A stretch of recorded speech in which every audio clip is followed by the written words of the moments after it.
الرحمن الرحيم. سبحان الله وبحمده. سبحان الله العظيم. النهاردة بإذن الله هنشوف حاجة مفيدة جدا وهتريحك قوي بالنسبة لعلاج الكحة أو السعال عند الأطفال. كتير عندنا أولاد ما بيرضوش ياخدوا الأدوية، أو لو غصبتيهم ياخدوا أدوية بيرجعوها. مجرد ما تحطي له الدواء في بقه ويبلعه يرجع كل اللي في معدته، وابني واحد منهم. فالنهاردة بإذن الله هنشوف حاجة حلوة جدا وطبيعية ومفيدة جدا في موضوع الكحة. كنت دايما بعتمدها في مصر، وبصراحة لما جيت السعودية ما جاتش في بالي خالص ان انا ممكن الاقيها عند عطار. فواحدة من متابعيني ربنا يبارك لها لما عرفت ان عندي كحة او تعبانة فكرتني بورق الجوافة وقالت لي انه موجود عند العطار. ففرحت جدا لاني كان بديل حلو جدا ليا بالنسبة لابني اللي دايما بيرجع الدواء.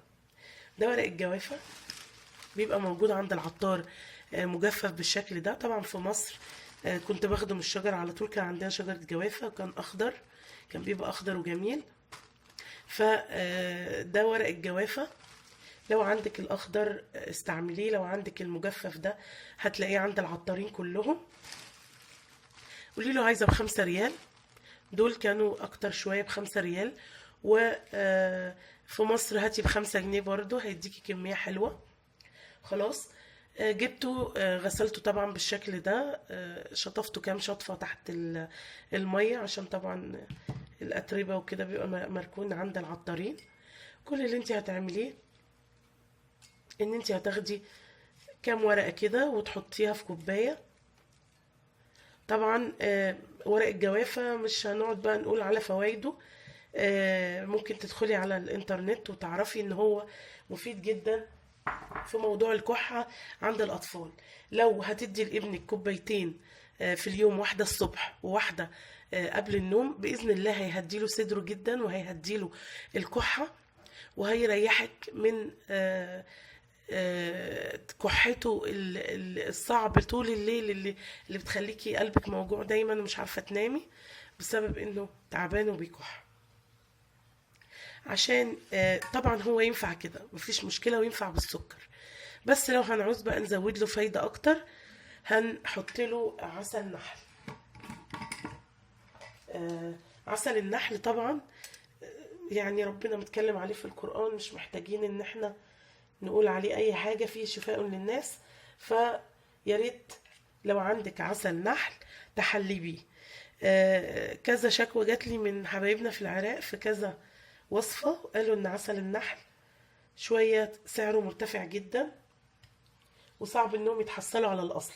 فخلاص يعني ممكن تحلي بالسكر عادي جدا، بس يا ريت ما تكتريش سكر. ويا حبذا يعني لو الطفل يرضى ياخده من غير سكر خالص.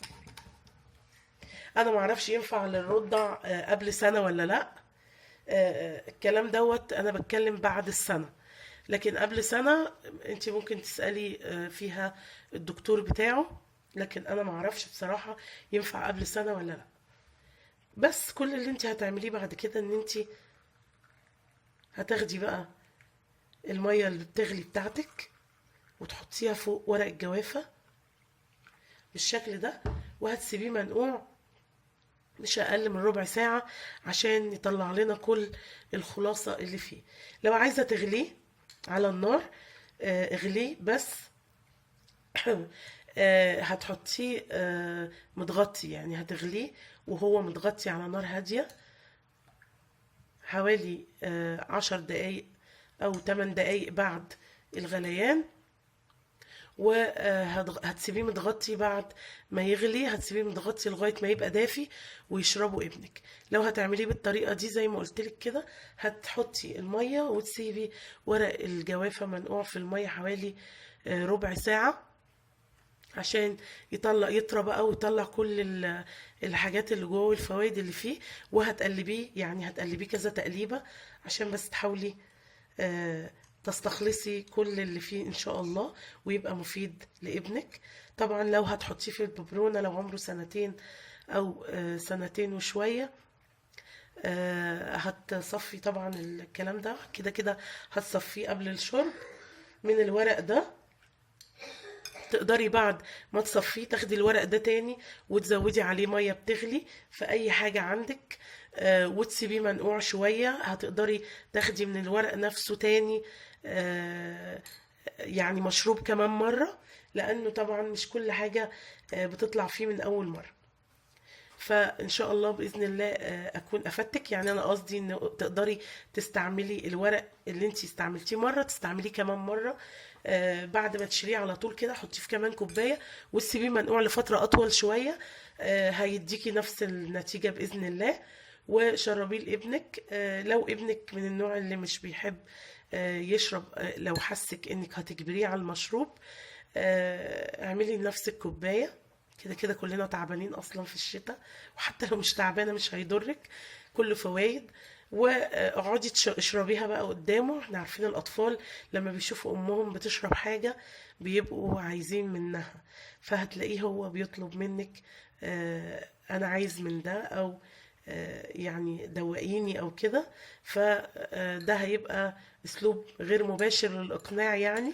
فتقدري بعد كده تديله الكوباية بتاعته، تكوني مجهزاها وسايباها تدفى، وتديهوله كأنه مشروب عادي خالص، كأنه شاي أو أي حاجة من اللي بيشبطوا فيها دي. بس صلوا على سيدنا محمد وعلى آل سيدنا محمد وعلى أصحاب سيدنا محمد.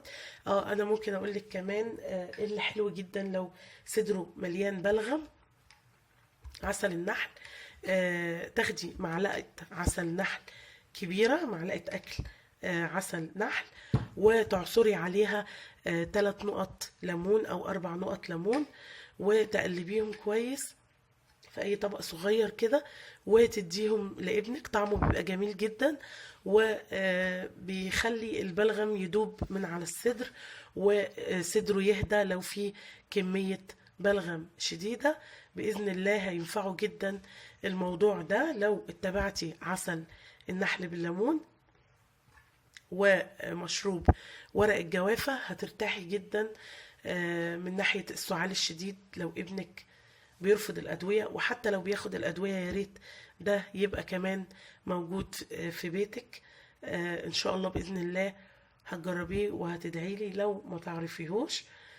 صلوا على سيدنا محمد وعلى آل سيدنا محمد وعلى أصحاب سيدنا محمد.